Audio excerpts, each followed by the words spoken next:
ये जी लारनस गार्डन है और इसको बागे जनाह भी कहा जाता है आजकल, इसका नाम बदला। लेकिन ये बड़ी ही शानदार जगह है। इसका ट्रैक इतना अच्छा नहीं, कहीं से रुक जाता है, कहीं चल पड़ता है, लेकिन दरख्तों की और परिंदों की जो रिमझिम है वो बड़ी शानदार है।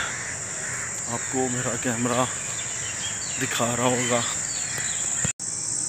अस्सलाम वालेकुम। आज ये बस इस वीडियो में कोई वॉइस ऐड नहीं की जाएगी। बस ये आप चरिंद परिंदों की आवाज़ों से दिल बहलाएं और इस सब्ज़े से दिल को खुश करें।